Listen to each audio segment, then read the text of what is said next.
Welcome back to my channel Lisa daily লাইফে সবাইকে welcome. আশা করি সবাই ভালো আছো, আমিও ভালো আছি। আজকে কিন্তু অষ্টমী, আমি কিন্তু অলরেডি একটা ব্লগ আমি কিন্তু ছেড়ে দিয়েছি অষ্টমী সকালে, কারণ অনেকদিন ঠিক করে ব্লগ দেওয়া হচ্ছে না। সেই কারণে তোমাদের তো বলেইছি ভিডিওতে যে আমি একটা শাড়ি কিনতে গিয়েছিলাম, তোমরা দেখেওছো রেডিমেড সেন্টারে। এই শাড়িটার ছবি কিন্তু তোমাদের সাথে তখন শেয়ার করা হয়নি। চলো আমি কি শাড়ি কিনেছি সেটা আমি অবশ্যই তোমাদের সাথে শেয়ার করছি। আর সব থেকে কোথায় ভালো লাগছে বলো তো, এত কিছুর মধ্যেও মানে পুজোর আনন্দ সব কিছুর মধ্যেও তোমরা যে সময় করে যে আমাদের ভিডিওটা এত কষ্ট করছি, যেটুকু যাই হোক দেখছো, এটাই খুব ভালো লাগছে। এইভাবে পাশে থেকেও সাপোর্ট করো, সবাইকে দিয়ে একটু সাবস্ক্রাইব করিয়ে দিও বন্ধুরা, তোমাদের কাছে এটাই রিকোয়েস্ট করবো। এই কথাটা ভিডিও শেষে বলি, আজকে প্রথম স্টার্টেই বলে দিলাম। আর আমি আমার বরমাসের জন্য যেটা কিনেছি সেটা তোমার দেখাচ্ছি। আর হ্যাঁ, এটা কমপ্লিট হলো। আর আমাদের তো লাঞ্চে তো বললামই যে আমাদের যে মেম্বারশিপ হয়েছে পার্কে, ওখান থেকেই খাবার দিয়েছে। আমাদের কিন্তু লাঞ্চ কমপ্লিট হয়ে গেছে। এবার বৃষ্টি হচ্ছিল, এখন মানে একটু রোদ উঠেছে। যেইভাবে বৃষ্টি মানে আমরা না ওই সময় ঢুকেওছি, সাথে সাথে বৃষ্টি। ঠিক আছে বন্ধুরা, চলো তোমাদের দেখিয়ে নিই। শাড়িটা দেখো, বললো এটা মাহেশ্বরী সিল্ক বললো না ব্যাঙ্গালোর সিল্ক বললো বলো তো?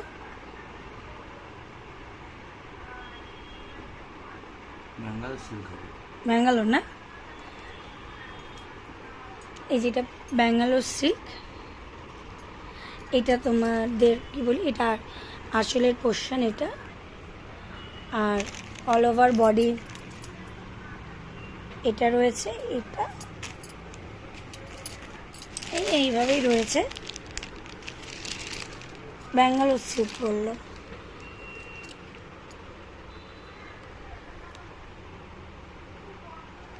এই যে শাড়িটা কেমন হচ্ছে বন্ধুরা জানিও। আর আমার শাড়ির ম্যাচিং করে আমি আমার বরের জন্য সেম এই কালারের একটা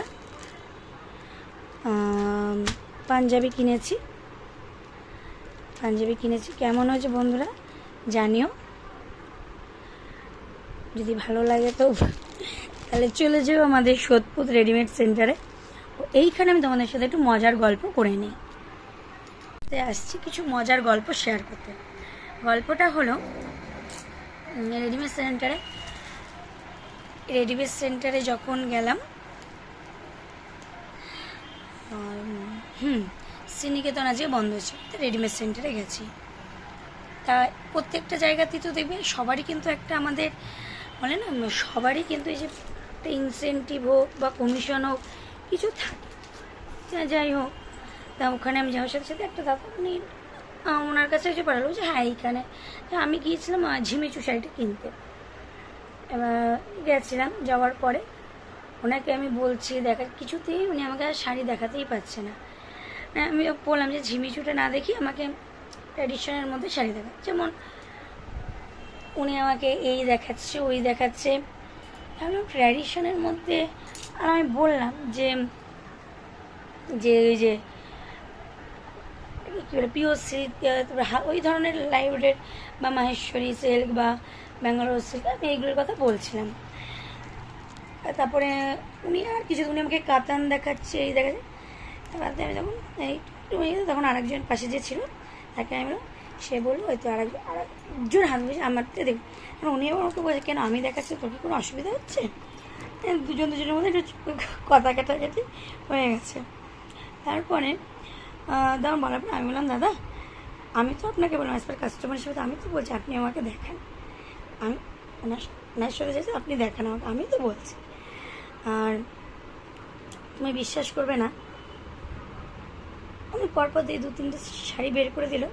আর আমার বললাম কেমন আমাকে একটু একটু ট্র্যাডিশনাল ধরনের কাতান বেনারসি কিন্তু ট্র্যাডিশন না, কিন্তু একটা সিজনারি শাড়ি। বেনারসিটা ট্র্যাডিশনাল। বলার পরে আমার স্টাইলিশও লাগবে, লাইট ওয়েটও হবে, এদিকে জিনিসটা হবে ভালো। উনি আমাকে বললো হ্যাঁ ঠিক আছে। উনি আমাকে একটা দেখাতেই তোমাদের দাদা ভাইয়ের 66 বছর বলো এটাই দাও। সেটা খুব সুন্দর আছে, এটা দিয়ে দাও। আচ্ছা, আর তারপরে আমি ওখান থেকে রেডিমেড সেন্টার থেকে এই পাঞ্জাবিটা নিতে গেলাম। ওটা একটা দেখাতেই পছন্দ হয়ে গেছিলো, কালারের সাথে ম্যাচিং হয়ে গিয়েছিলো, কিন্তু পছন্দ। এই হলো ব্যাপার। এবার দেখা যাক বৃষ্টি কি বার্তা জানায়, বিকেলে বেরোই কি না করি সারাদিন সব কিছুই জানাবো। চলো আপাতত এখন রাখি। এই যে বসে রয়েছে, মানে তোমাদের দাদাভাই বলছে একটু বেরোনোর কথা বলছে, কিন্তু এখন বললাম না, দেখো এই তো একটু আগে বাড়িতে ঢুকলাম, খাওয়া দাওয়া করেছি, তার মধ্যে কি ভোগের খিচুড়ি চলে এইসব খাওয়ার তো মানে খিচুড়িটা কী হয় তোমার, ভোগের খিচুড়ি খেতে ভালো লাগে দেখেছি, আমার কী গো নিচে দেখো তো কি চিল্লাচ্ছে কিছু। আর সত্যি কথা বলতে তোমাদের সাথে যে নর্মালি এসে কথা বলি, এই এখন জাস্ট মানে কিছু যেন মাইকটা সারাদিন আমাদের ঘরে এইখানটাতে একটা চোং লাগিয়েছে, ওইদিকে তো 3খানা চোং লাগিয়ে রেখেছে, পুরো আওয়াজটা এদিকে আসে। এবার বেসিক্যালি কী হয় বলতে, সবসময় না এই কপিরাইটের চক্কর কি ভয়েতে সবসময় না ভয়েস ওভার দিয়ে কথা বলতেও ভালো লাগে না, সেজন্য আমি ওই জন্য না সত্যি কথা বলতে ভিডিওটা করা হয়নি এই কারণে। ঠিক আছে বন্ধুরা, ভিডিওটা করতে পারিনি বলে তার জন্য তো সরি পেয়ে জন্য আমি তাড়াতাড়ি তো গতকালই মানে পাঠিয়ে দিয়েছি। চলো পরে আসছি, কি করি না করি সবই তো তোমাদের সাথে জানাই, পরে আসো। এ দেখো বন্ধুরা, হঠাৎ তোমাদের দিদিভাই ঘরে একটা তোমার ওই হাড়ের মতো পেয়েছে, ঠিক আছে, সিল করা প্যাক, পুরো একদম সিল করা প্যাকই পেয়েছে। এবার দিদিভাই চিন্তায় পড়ে গেছে এটা কে দিয়েছে, কিন্তু এটা আমার যতদূর মনে হয় তোমার দিদিভাই কিনেছে। না বেসিক্যালি এটা মানে আমার এটা মনে হওয়ার কিছু কারণ না, কেন বলছি এটা নিয়ে তো অবাক হওয়ার কিছু নেই, অন্য কোনো অক্সিডাইজের কানের ফানের এই ধরনের কিছু হতো আমি অতটা মানে ভাবতাম না, কোনো সময় কিনেছি এইরকম সিলভার, বিশেষ করে গোল্ডেনের এই নেকলেস, কানে চোকা, নাকের নথ, টিকলি, আমার এগুলো সব নিজস্ব সোনার আছে, যেখানে আমি সাধারণত তোমাদেরও আমি দেখেছি আমি ইমিটেশন বা সিটি গোল্ডের কিন্তু আমি খুব একটা জিনিস পড়ি না, সেখানে এরকম একটা সুন্দর জিনিস কিনে নিয়ে বসে থাকবো। তাই ভাবছি বিয়ের সময় তো আমাকে ওদের বাড়ির থেকে ওরকম দেয়নি, আমার বাড়ির থেকেও দেয়নি, এটা এলোটা কোথার থেকে সিল করাবে নিয়ে আমি খুব ভীষণ চিন্তার মধ্যে দিয়ে পড়ে। তাই তোমাদের দাদাভাই বলছে যে নিয়েছো তো কি তুমি তো ভালো পড়ে, কি খারাপ তো কিছু জানো না, সেটা নয় যে তুমি হয়তো কখনো কিনেছো তাহলে খেয়াল করতে পারছো না, হতে পারে কিনি তো টুকটাক, হতে পারে হয়তো কিনেই ফেলেছি।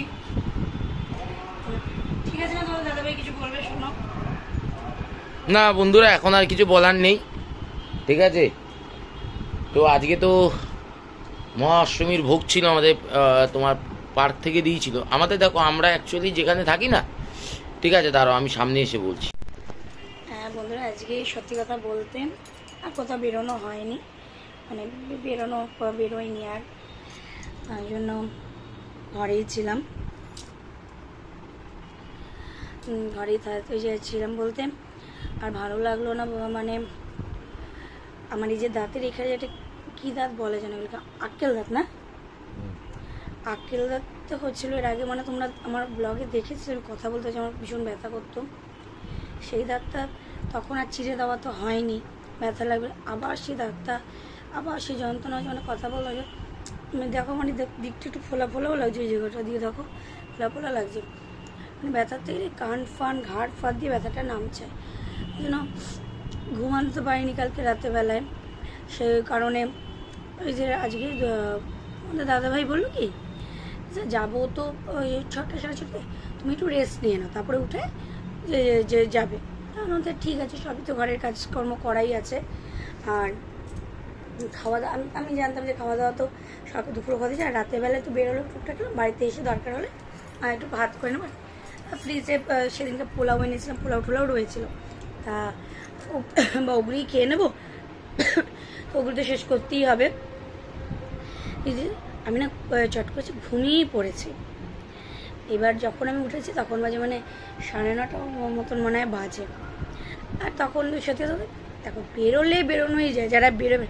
কিন্তু আমি বেসিক্যালি সত্যি কথা বলতে মানে ফুল নাইট এটা দেখাতে আমি প্রেফার করি না। তা যে ঠিক আছে, তো ও তখন দেখো যতই তোমাদের তবে একটু মনে মনে কষ্ট পেয়েছিল। দিয়ে যাই হোক, একসাথে থাকতে গেলে তো মানে সব কিছু নিয়েই চলতে হয়, ভালো খারাপ সবটা নিয়ে চলতে হয়। সবসময় যে সব কিছু ভালো হবে, মনের মতন হবে তা তো নয়। হ্যাঁ, দুর্গা পুজো আমাদের বছরের একটা পুজো, তো বারবারই পুজো তো প্রত্যেক বছরই আসবে। শরীরটা তো খারাপ ছিল, না তো আমার মতন মেয়ে এরকম তো থাকে না। আমি তো কদিন ব্লগও দিতে পারিনি। আগে তোমরা দেখতে রোজ আমি কোথাও না কোথাও যাচ্ছি, সেই ব্লগ শ্যুট করছি, কিছু কিনছি, সেই ধরনের ব্লগ শ্যুট করছি। বিগত মনে হয় 2-3 মাস ধরে তোমরা দেখতে পাচ্ছ আমি কিন্তু সেই ধরনের কোনো ব্লগ শ্যুট করি না। নিশ্চয়ই প্রত্যেকটা মানুষেরই কোনো না কোনো প্রবলেম হচ্ছে, কেউ তো আর এমনি এমনি বলে না, না কেউ তো আর নাটক করে বলবে না। আমি নাটক করে বললে কি মানে আমার কাজটাকে কি অন্য এসে কেউ অন্যজন করে দিয়ে যাবে? তাতে যাবে না, ক্ষতিটা তো আখের আমারই হচ্ছে না, এটাই হলো ব্যাপার। তাই হ্যাঁ, আমার কাজটা যদি অন্য কেউ করে দিত, আমি বসে থাকতে কোথাও, তাহলে আলাদা জিনিস। আমারটা তো আমাকেই করতে হবে, তাহলে সেখানে আমি কেন নাটক করতে যাব? এই হলো ব্যাপার। আর শরীর নিয়ে আমার মনে হয় কেউই নাটক করে না বেসিক্যালি, যদি কারোরই কোনো প্রবলেম না হয়ে থাকে। আর একটা কথা আমি ব্লগে বলতে ভেবেছিলাম, এটা আমি পুজোর পরেই ব্লগে বলতাম, এখন একটু বলে দিই। কারোর ব্লগিং দেখে, কিছু দেখে তার পার্সোনাল লাইফ সম্পর্কে জাজমেন্ট করাটা আমার মনে হয় উচিত না। আমি এটা মানে সবার উদ্দেশ্যে কথাটা বললাম। আমার ক্ষেত্রেও কারোর একটা ব্লগ দেখে, ভিডিও দেখে, কারোর একটা স্ট্যাটাস দেখে আমি ভেবেই নিলাম যে সে এইটা ওটা, কিন্তু উচিত না। যাই হোক, দেখো মানুষের যে যেমন তার মেন্টালিটিটা তেমনই হয়, সেই নিয়ে কখনো কাউকে কিছু বলা যায় না। ঠিক আছে বন্ধুরা, চলো ব্লগটা এখানেই শেষ করে দিচ্ছি, আর ব্লগটাকে কন্টিনিউ করছি না। পুজোর যাক, সব কিছু যাক, তারপর পুজোটা গেলে আস্তে আস্তে আবার মানে ব্লগের এটা বাড়াতে পারবো, টাইমিংটা। সারাদিনে ঘরের কাজকর্ম টুকটাক দেখানো